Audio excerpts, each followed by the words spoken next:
The Los Angeles Police Department is under fire tonight after 3 use of force incidents involving officers in which the suspects died.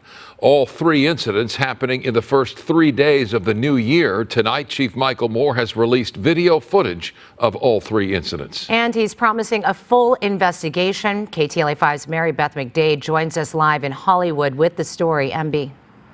Yeah, Mike and Chair, well, the police chief says that he released these videos so that people can see what happened. And he says that both the department and the city need to work together to come up with more effective solutions when dealing with substance abuse and mental health.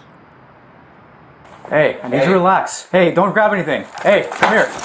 Hey, relax. Relax. 3 deadly officer-involved shootings within the first 3 days of the new year. Chief Michael Moore says in an effort to be transparent and show the families what happened, he released the body cam videos of those incidents. Don't do all that. The first involved 35-year-old Takar Smith.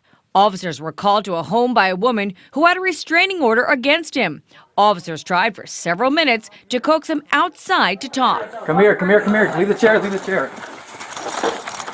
Moore says Smith was non-compliant and eventually grabbed a butcher knife. He says officers responded with non-lethal force using a taser and pepper spray. Mr. Smith momentarily dropped the knife and fell to the kitchen floor, following the use of the taser and the OC spray.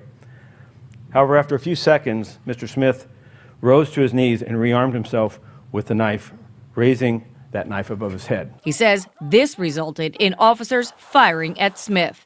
A second incident involved 31-year-old Keenan Anderson. Who's trying to kill you? I had a stunt today. An officer found Anderson acting erratically in the street after he had apparently been involved in a felony hit and run, and then allegedly tried to get into another person's car in order to steal it. Police say he tried to flee on foot. They caught up to him, tried to physically detain him, and then used a taser several times. He was taken to a hospital and for some reason died 4 hours later.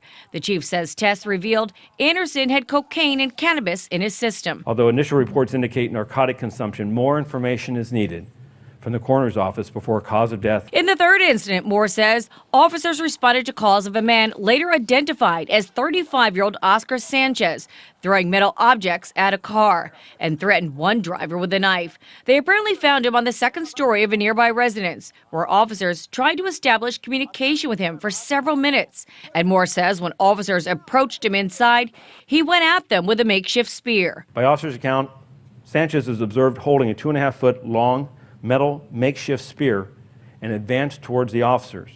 An officer-involved shooting occurred. Moore says in these 3 cases, it appears that the individuals were either mentally ill or on substances or both. As a society, we do not have resources to take care of and treat those suffering from mental illness and addiction. This frequently leaves law enforcement to answer these calls. LA's new mayor, Karen Bass, released a statement saying in part, I have grave concerns about the deeply disturbing tapes that were released today. She goes on to say, it is time that proven reforms are universally implemented and accelerated within LAPD. Los Angeles must lead nationally on mental health and use of force reform. Now, if you'd like to see more of these videos that the LAPD released, well, you can just go to their website and you'll see the videos on there. For now, reporting live here in Hollywood, Mary Beth McDade. We're going to send it back to you guys in the studio. All right, Mary Beth, thank you.